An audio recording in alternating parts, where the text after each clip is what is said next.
and from the air. The fire generated immense amounts of smoke, which drifted into the sky over downtown Hartford. We've had numerous calls around the city for smoke conditions as far as Lafayette and Park, Hartford Hospital, the heavy smoke condition due to the drift. Firefighters believe the blaze began in the basement of the vacant structure. It's deep inside the building. We can only hit the outside corners of it. Firefighters had a tough time putting out the flames due to the fire's source and the materials in the building. The building's coming down. There's a heavy fire load inside due to the second, third, and fourth floor have wood planking floors. So it's hard to get to the seat of the fire. Injuries were kept to a minimum, though, with just one firefighter treated for smoke inhalation. They were trying to open up the windows in the upper floors. Smoke all of a sudden filled the area where it was buried in it. By the time they got the bucket down and out of the smoke condition, he felt a little dizzy. More than 70 firefighters were battling this blaze at its peak. Many remained on the scene late into the day. In Hartford, Ned Berkowitz, News Channel 8. No deaths have been reported, but firefighters are checking on reports that homeless people have been living inside the warehouse. And again, 2 firefighters suffered minor injuries. Smoke billowing high into the sky for much of the morning. The blaze ignited in a vacant warehouse for a still unknown reason. 2 firefighters suffered minor injuries while trying to douse the flames. And while vagrants have been known to live in that building, officials do not believe that anyone else was hurt. Crews from the department As far as Lafayette and Park, Hartford Hospital, the heavy smoke condition due to the drift. Officials believe the blaze began in the basement. At least 1 firefighter was treated for smoke inhalation.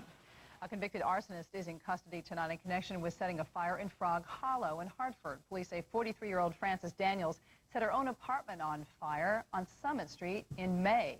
Daniels is a security guard who was arrested for a rash of fires at Westfield State College back in 1994. Paul Correa, along with 2 juveniles, is also in custody tonight. They are charged with setting a series of fires last month. Investigators say they're closer to solving 3 more arson fires. Hollow arresting easier tonight after arson investigators in Hartford make an arrest. Police say this woman, 43-year-old Frances Daniels, a convicted arsonist, deliberately torched her apartment on Summit Street in May. She's now charged with first-degree arson. Daniels was arrested for similar charges in Massachusetts in 1994. Battling intense flames and thick, choking smoke. The fire, considered suspicious, broke out before 9 o'clock this morning in the building at the corner of Chestnut and Walnut Streets, just north of downtown. The flames were so severe, firefighters had to battle the blaze from the outside. The thick smoke stopped Amtrak trains that even seeped inside Hartford Hospital on the other side of downtown, forcing the movement of some patients there. Upstairs in all the patient units, and it's very bad smelling, and where all our eyes are burning, and so it is a big nuisance. And I imagine it's not good for the patients either, but... 70 firefighters, including some off-duty who were called in, fought that fire with 16 trucks. Only 1 firefighter was injured, suffering minor smoke inhalation.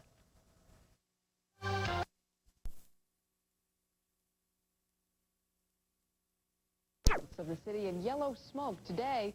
Firefighters used a crane to smash remaining walls that extinguish hot spots. Investigators say vagrants may have been living in the former G-Fox warehouse. Carbon monoxide fumes sent a dozen folks at a Hartford restaurant to the hospital today. Firefighters say that a worker who was fixing the stove at the First and Last Tavern today turned off the exhaust system, causing the CO fumes to build up. The restaurant was able to reopen after lunch. Now,